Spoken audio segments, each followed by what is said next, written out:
katutit. Ngayong araw po may gagawin tayong GMA for the box. Wala po siyang power. So ito po siya. Isaksak po natin. Makita natin. Plug in natin siya. Wala po siyang power. Ngayon buksan po natin para makikita natin kung bakit.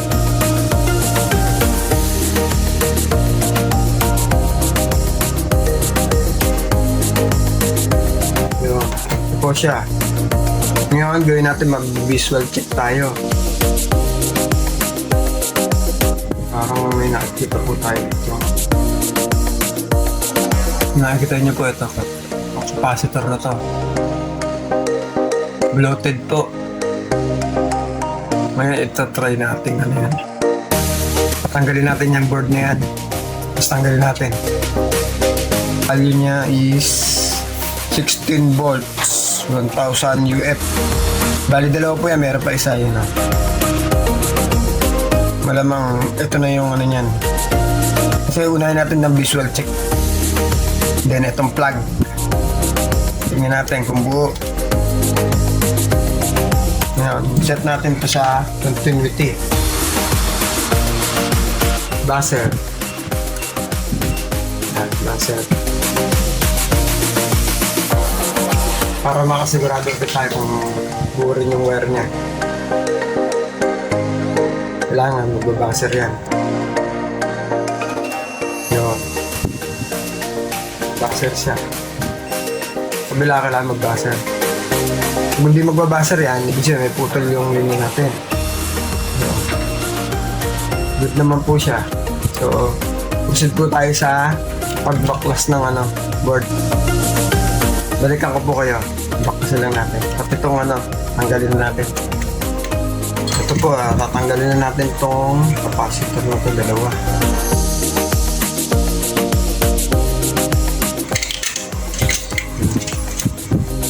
Po siya, makikita nyo.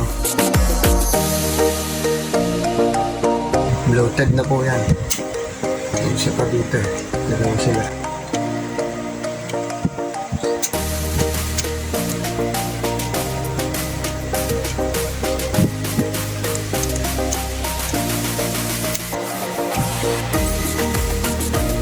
So, ito po, nakabit na po natin. Nakakuha na po tayo ng pamalit.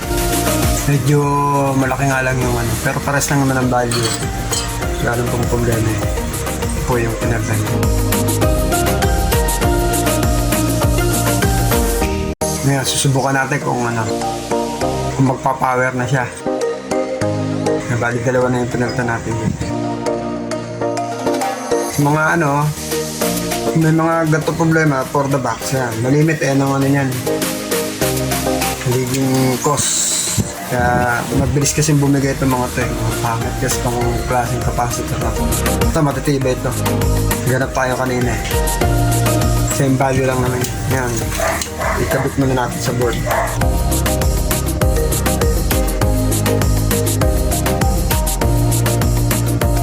Ikabit natin siya.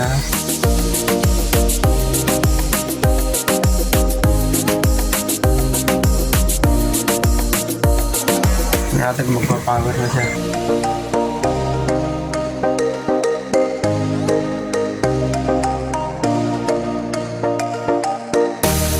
Ayan. I-plug natin. Talagyan natin yung physical.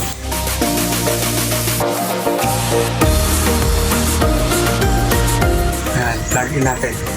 Plug in ko lang Hindi natin ko yung kaka-power. Power na siya. Ikot natin yung channel.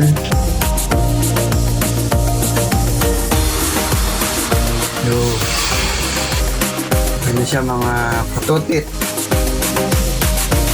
Yun lang naging problema niya. Bali, yung dalawang capacitor, pinalta natin kasi bloated na siya Yung value niya, wala na. So yun lang po. Sinare ko para sakali makaka-encounter kayo ng ganitong problema. Yun lang po ang natin. mag-visual check muna tayo. Doon pa lang makakita na tayo. Kung wala tayong makita, tsaka tayo check ng isa-isa. So, salamat po. Susunod na pagkikita natin.